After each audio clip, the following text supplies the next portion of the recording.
दोस्तों, जब से इसरो ने चंद्रयान 3 को लॉन्च किया है तभी से भारत और इसरो की चर्चा पूरी दुनिया में हो रही है। लेकिन अब एक बार फिर से चंद्रयान 3 सुर्खियों में तब आ गया जब इसरो ने इसके इंजन को एक्टिवेट किया और इसने अद्भुत स्पीड पकड़ ली। आखिर क्या है ये पूरा मामला, आइए जानते हैं आज की हमारी इस वीडियो में।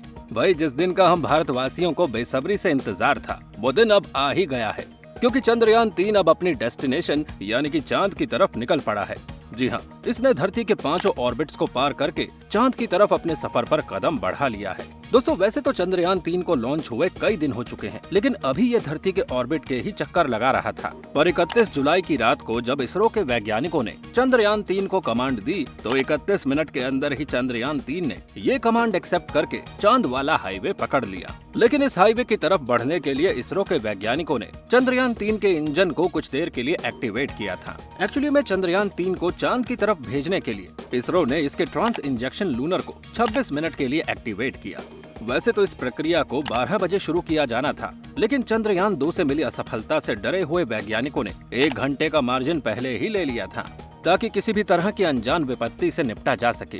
इसीलिए इस स्पीड को रात के 1 बजे दिया गया।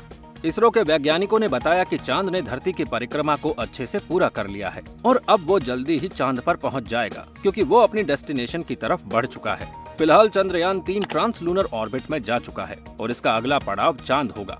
दोस्तों, अगर सब कुछ ऐसे ही सक्सेसफुली चलता रहा तो 23 अगस्त को भारत वो अद्भुत कारनामा कर जाएगा जो अभी तक दुनिया में किसी ने नहीं किया है। जी हाँ, 23 अगस्त की शाम तक चांद की डार्क साइड पर चंद्रयान 3 की एंट्री हो जाएगी। और ये चांद की वो साइड है जहां पर जाने से अमेरिका जैसे देश भी डरते हैं। अभी फिलहाल चंद्रयान 3 की लोकेशन धरती के ऑर्बिट से बाहर की है, क्योंकि हम आपको बता दें कि 1 अगस्त की रात को चंद्रयान 3 ने धरती के ऑर्बिट को छोड़ दिया है और वो चंद्रमा की तरफ बढ़ चला है। चंद्रयान 3 को धरती के ऑर्बिट से बाहर निकलने के लिए ज्यादा फोर्स की जरूरत थी, इसीलिए वैज्ञानिकों ने 26 मिनट के लिए चंद्रयान 3 के प्रपल्शन मॉड्यूल को स्टार्ट किया था, ताकि वो एक दमदार बूस्ट के साथ धरती की ऑर्बिट से बाहर निकलकर अपनी डेस्टिनेशन की तरफ जा सके। चंद्रयान 3 के धरती के ऑर्बिट से बाहर निकलने की प्रक्रिया पूरी तरह से सक्सेसफुली निपट गई है और अब चंद्रयान 3 एकदम सेफली चंद्रमा की ऑर्बिट में पहुंच जाएगा। वैसे हम आपको बता दें कि चंद्रयान 3 अब तक 500 से 600 किलोग्राम ईंधन का इस्तेमाल कर चुका है, लेकिन अभी भी उसके पास 1000 से 1200 किलोग्राम का ईंधन बचा हुआ है। इसीलिए उम्मीद लगाई जा रही है कि ये मिशन सक्सेसफुल हो जाएगा और भारत इतिहास बनाने में कामयाब होगा। चांद की कक्षा में पहुंचकर इसकी 5 बार परिक्रमा करने के बाद चंद्रमा की डार्क साइड पर चंद्रयान 3 के लैंडर के द्वारा इसकी सॉफ्ट लैंडिंग कराई जाएगी। पिछली बार जब हमारा चंद्रयान 2 मिशन असफल हो गया था तो उसकी वजह चांद की सतह पर सॉफ्ट लैंडिंग के बजाय हार्ड लैंडिंग करना था। हार्ड लैंडिंग की वजह से लैंडर में कुछ टेक्निकल प्रॉब्लम आ गई थी, जिससे हमारा मिशन सफल होते होते रह गया था। लेकिन इस बार इसरो का पूरा फोकस चंद्रयान 3 की सॉफ्ट लैंडिंग कराने पर है। इसीलिए इस मिशन के लिए इसरो ने बेहतरीन क्वालिटी के कैमरों का इस्तेमाल किया है, ताकि पहले से ही देखा जा सके कि सरफेस अभी कितनी दूर है और कब और किस समय वहां पर लैंडिंग करवानी है। फिलहाल चंद्रयान 3 अपनी डेस्टिनेशन तक पहुंचने के लिए 38,520 किलोमीटर प्रति घंटा की रफ्तार से बढ़ रहा है, लेकिन चांद के ऑर्बिट में पहुंचने के लिए चंद्रयान 3 को अपनी रफ्तार कम करनी होगी और अपनी स्पीड को 3620 किलोमीटर प्रति घंटा करनी होगी। लेकिन अगर ये स्पीड कम नहीं हो पाई तो चंद्रयान 3 अगले 10 दिनों तक चंद्रमा के चक्कर लगाकर धरती पर लौट आएगा।